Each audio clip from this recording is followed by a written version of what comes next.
tous et bienvenue dans une nouvelle vidéo, j'espère que vous allez bien. On se retrouve pour une vidéo PMA, voilà, tout simplement parce que ce mois-ci nous avons eu 2 rendez-vous et que j'ai pas mal de choses à vous raconter. Un petit peu, voilà, vous raconter tout simplement. À vous tenir au courant parce que je sais qu'il y en a qui aiment bien suivre notre parcours et que moi, ça me permet de 1 d'avoir une trace de ce parcours et de 2 de partager mon expérience et de pouvoir peut-être apporter une aide à d'autres personnes. Je suis coiffée comme une... Oh mon dieu, bref, on s'en fout. On n'est pas là pour ma tête, on est là pour ce que je raconte. Qu'est-ce que je voulais dire? Donc oui, donc le mois de décembre a été un mois assez chargé pour la PMA. C'est-à-dire que nous avions 2 rendez-vous. Donc le premier rendez-vous, nous avons été le 10 décembre 2018. Et là c'était pour mon chéri, il a fallu qu'il refasse, si vous vous souvenez pas, je vous remets la dernière vidéo de la PMA que j'avais fait quand on avait été en octobre, où c'est qu'il devait refaire un spermogramme un peu plus complet. Et donc du coup c'est ce que nous avons fait, nous avons été le 10 décembre pour son spermogramme. Donc alors, comment ça se passe? Parce qu'il m'a raconté un petit peu et je sais que certains hommes peuvent être angoissés, donc si leur femme qui passe par là pouvait les rassurer, et ben moi je vais vous raconter comment ça se passe puisque mon chéri m'a raconté. Donc déjà pour commencer, il y a une abstinence entre 5 et 3 jours, maximum 5, minimum 3 jours avant de faire le spermogramme. Donc pas de câlin, hein, ma foi, hop, on met en berne, le drapeau n'est pas ici, il est hors pot. Et donc du coup, nous avions rendez-vous à 8 h, donc sachant qu'on a 1h30 de route à faire, que mon chéri avait sa pochette à faire. Nous sommes partis de la maison à 6h15 du matin, et nous sommes arrivés en retard, un petit peu en retard, on avait 5 minutes de retard, 5-10 minutes de retard, puisqu'il y avait du monde pour faire les pochettes, tout simplement. Alors, moi j'avais lu la feuille qu'elle nous avait donnée en fait quand on avait pris le rendez-vous, où c'est qu'il était marqué l'abstinence de relations sexuelles et également ce qu'il fallait comme papier, machin, enfin bref, et qu'il ne fallait pas aller faire pipi pour vos messieurs 2 heures avant l'examen. Et donc moi je dis au chat, je dis à mon chéri, pardon, je vais arrêter de dire le chat parce que je sais que ça vous perturbe, mais c'est un automatisme chez moi, bref. Je sais qu'il y en a qui trouvent ça bizarre. Donc je vais dire mon chéri, je lui avais dit avant de partir, c'est la dernière fois que tu peux faire pipi. Alors autant vous dire que les 2 heures jusqu'à ce qu'il passe ont été très longues pour lui. Il avait une envie, je vous explique pas, il en avait même mal au ventre, enfin bref. Donc du coup on arrive, on va faire sa pochette, en plus pour faire les entrées, enfin les pochettes, les dames n'étaient pas très dégourdies, hein, faut dire on était le matin, il fallait se réveiller, tout ça. Bref, ça lui a mis du temps, et après on est monté donc au service, et c'est pas le service PMA où c'est que moi j'ai rendez-vous quand j'y vais pour mes consultations, c'est un service à côté en fait, où c'est que vous allez quand vous faites des inséminations, des FIV, où c'est que vous faites les prélèvements, tout ça, où c'est qu'il y a leur laboratoire, etc. Donc on y va. On se présente, on fait nos papiers. Alors, il a fallu faire un petit check-up d'entrée où c'est qu'ils nous ont pris en photo, ils nous ont posé plein de petites questions, ils nous ont pris les pochettes à nous deux, voilà, ils ont collé les étiquettes. Et ensuite, on a patienté en salle d'attente. Alors, autant vous dire que mon chéri tournait en rond comme un lion dans une cage, tellement qu'il n'en pouvait plus. Et là, il y a une dame donc, qui vient le chercher, qui l'appelle, qui l'emmène dans une pièce. Et là, comme il m'a raconté ça, dans la pièce, il voit les toilettes. Et il dit, mon Dieu, mon meilleur ami. Donc là, il y a la médecin, enfin la femme, le médecin, je pense que c'était un médecin, qui le regarde et puis qui lui dit, ah bon, pourquoi? Puis qui lui dit, j'ai très envie de faire pipi. Enfin bref, c'était une conversation très normale dès le matin, hein, forcément avec une personne que vous connaissez pas. Et donc du coup, elle lui explique, donc c'est... il faut d'abord faire un premier jet dans les toilettes de pipi. Ensuite, il faut arrêter, faire dans le flacon et puis finir dans les toilettes, puisqu'ils font une analyse d'urine et ça permet en même temps de nettoyer les voies, puisque c'est par là que passent également les spermatozoïdes. Donc ça permet de nettoyer en même temps. Donc c'est pour ça qu'il ne faut pas aller aux toilettes. Après, sachez qu'en une demi-heure, normalement il me semble, une demi-heure, 3/4 d'heure, la vessie se re-remplit, donc bon. Mais il vaut mieux respecter quand même ce qu'ils disent. Donc après il va dans sa pièce et puis du coup il est dans sa pièce, donc elle lui explique qu'il fait son pipi et après en fait il devait éjaculer dans un petit pot, voilà tout simplement.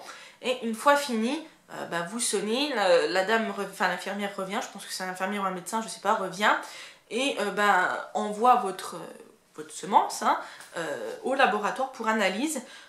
Alors il m'a dit que dans la pièce il y avait des magazines, il y avait des posters, enfin il y avait de quoi aider les messieurs. Pour qui ça peut être impressionnant, je n'en doute pas. Surtout que voilà, quand vous arrivez dans la salle d'attente, vous n'êtes peut-être pas tout seul, donc du coup, et quand vous ressortez, pareil, il y a toujours les mêmes personnes. Donc ça peut être un peu gênant, on peut se dire, ah bah tiens, peut-être qu'elles ont pensé que j'ai mis du temps, enfin bon.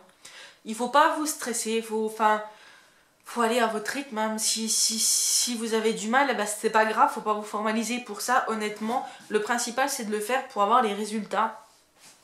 Donc du coup, une fois fait, il revient, et là on a patienté bonnement 2 heures. Ouais, bonnement 2 heures.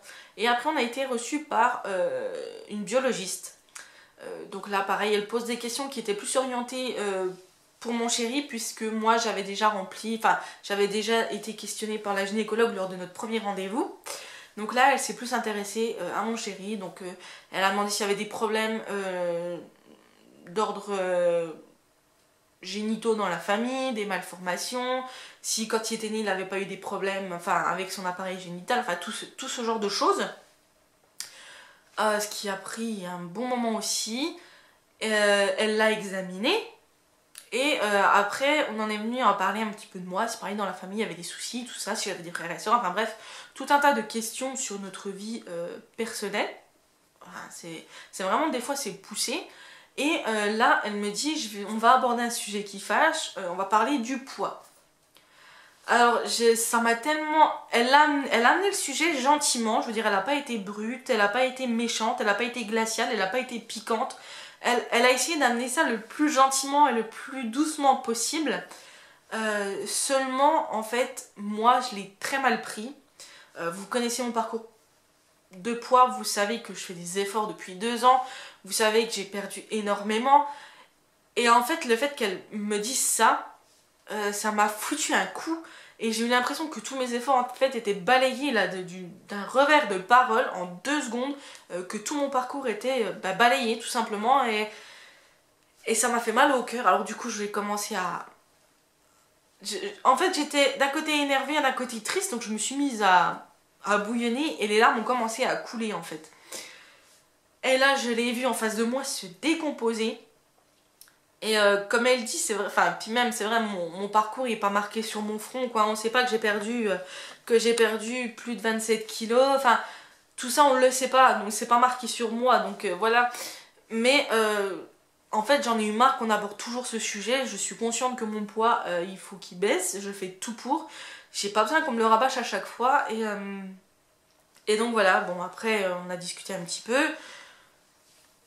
Je ne me suis pas formalisée, je lui ai dit que ce n'était pas elle, mais c'était le fait qu'on me reparle sans arrêt de mon poids, ça me renvoie un petit peu peut-être aux échecs que j'ai pu avoir dernièrement, c'est que je voulais atteindre des objectifs et que je n'ai pas réussi. Mais bon, voilà. Donc on est ressorti de là, il était 11 h. Mais sinon c'était une biologiste très gentille, il n'y a pas de souci. Franchement elle était très très bien. Pour en revenir au spermogramme de mon chéri, tout est très bien, tout est nickel, il n'y a pas de souci. Les spermatozoïdes sont en nombre, les spermatozoïdes vivants sont en nombre, les spermatozoïdes qui survivent sont en nombre aussi, donc il n'y a pas de problème. Tout va bien de son côté, voilà. Donc ça c'était le premier rendez-vous, donc on en a eu à peu près, oui, on est arrivé là-bas, il était 8 h, on est reparti, il était 11 h, donc ça nous a pris toute la matinée. Je vous explique pas, j'en avais ma claque. J'en avais marre, 3 heures de temps à l'hôpital, c'est long. Alors, j'aurais pu le laisser aller tout seul, sauf qu'ils disent que c'est préférable que la compagne, la femme, soit là pour l'entretien en fait, avec la biologiste, que c'est mieux qu'on y aille à 2, voilà. Et donc du coup, nous y sommes retournés le 17 décembre, donc à l'heure où je tourne la vidéo c'était hier, mais nous y sommes retournés le 17 décembre. Et là, ce fut autre chose. Donc là, nous avions rendez-vous côté PMA, donc gynécologie. Voilà. Et on avait rendez-vous à 16 h 30. Donc on est arrivé un quart d'heure en avance, il me semble. 20 minutes en avance. on est tombé sur des personnes dans la salle d'attente, enfin, c'était marrant, hein. Des fois, on se dit, il y en a qui sont pas gâtés par la nature. Bon, ça, je peux pas le dire. Donc, on avait rendez-vous à 16h30. On est arrivé 20 minutes en avant, je crois, donc on a patienté. Et ils avaient même pas 10 minutes de retard, je crois, donc ça reste correct. Et là, on est reçu par donc une praticienne, mais ce n'est pas celle qu'on devait voir, parce que celle qu'on devait voir a eu un empêchement familial. Bon, j'espère rien de grave, j'ai pas pensé à demander, mais on espère rien de grave.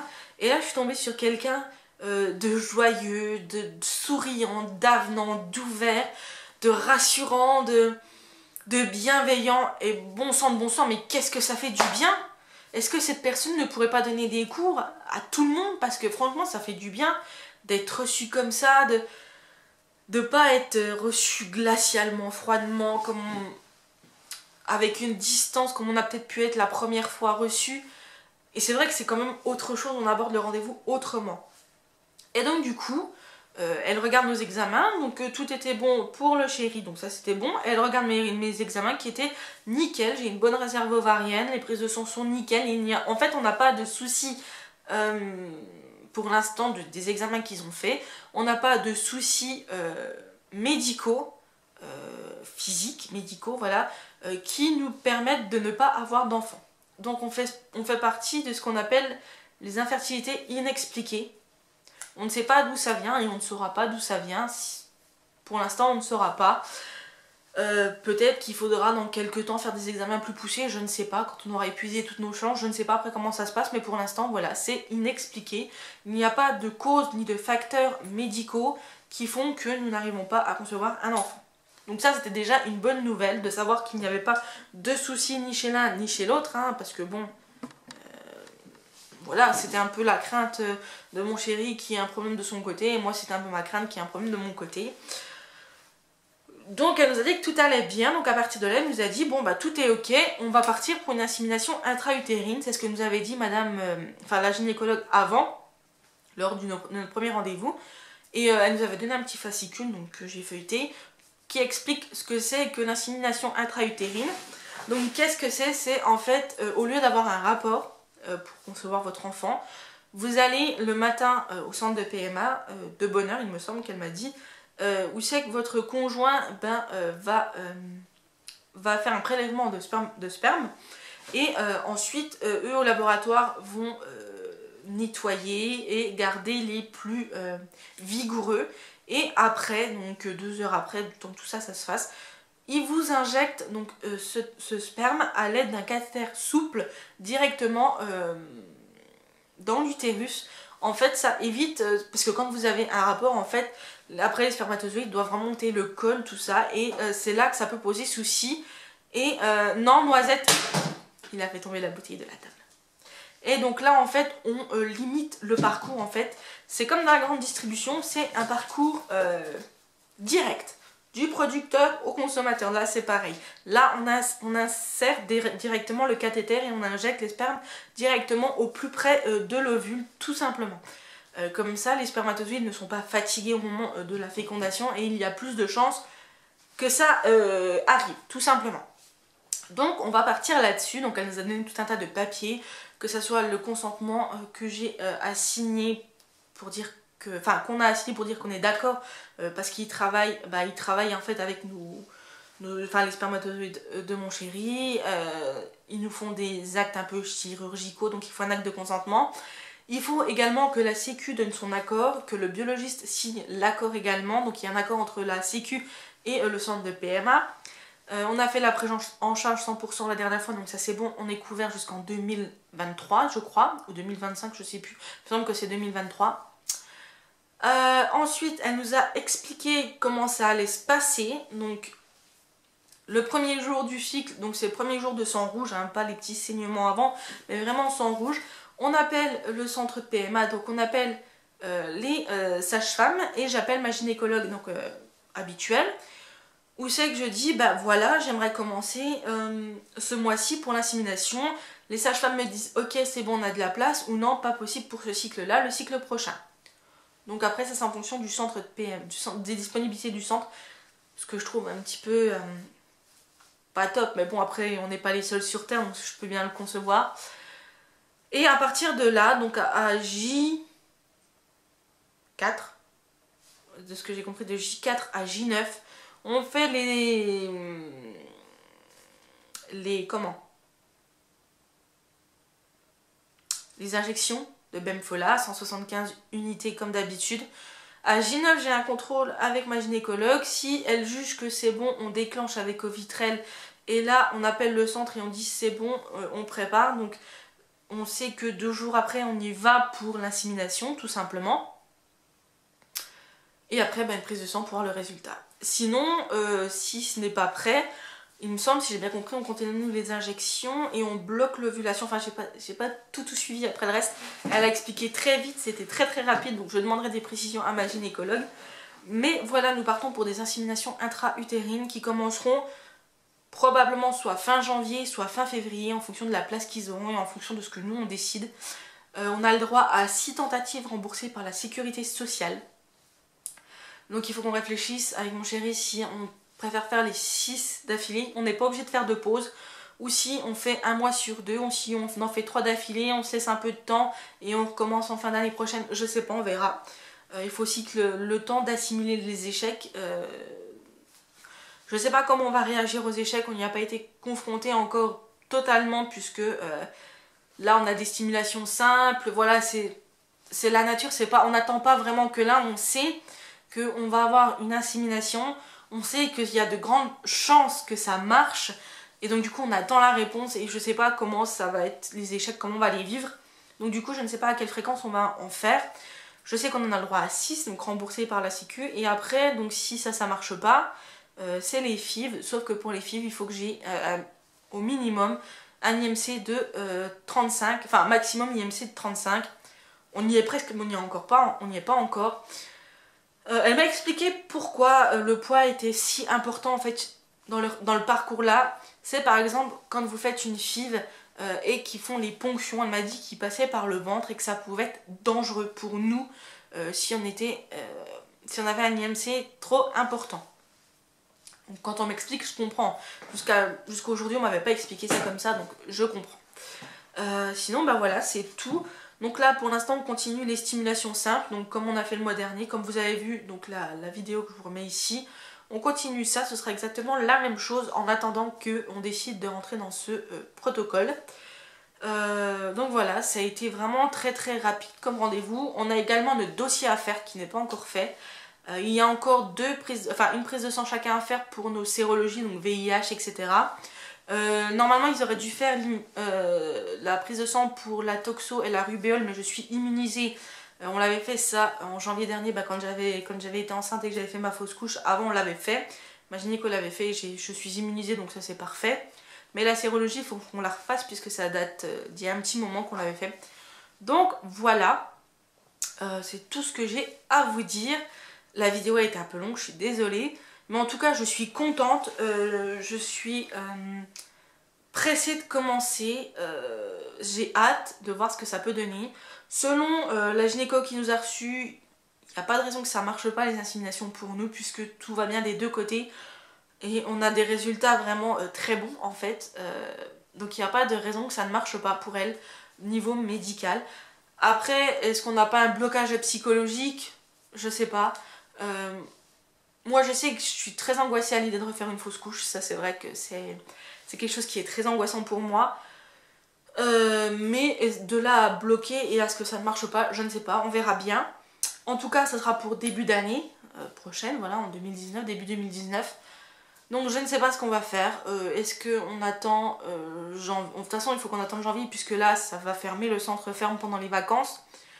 Donc du coup ce sera soit fin janvier, soit fin février tout simplement. Moi j'aimerais bien commencer fin janvier, comme ça nous fait déjà un cycle, voilà, une première essai pour bien débuter l'année. Ou est-ce qu'on attend fin février? Je ne sais pas, on verra. Donc voilà, sur ce, moi je vous dis à demain pour une prochaine vidéo. Je vous fais plein de bisous, n'hésitez pas à liker la vidéo, à la commenter, à vous abonner. C'est une des dernières, enfin c'est la dernière que vous aurez de cette année pour la PMA. Et ce sera la seule jusqu'à ce qu'on commence le protocole tout simplement. À moins qu'il y ait une bonne nouvelle d'ici là et vous aurez une vidéo bonne nouvelle. Qui sait, aucun espoir n'est perdu.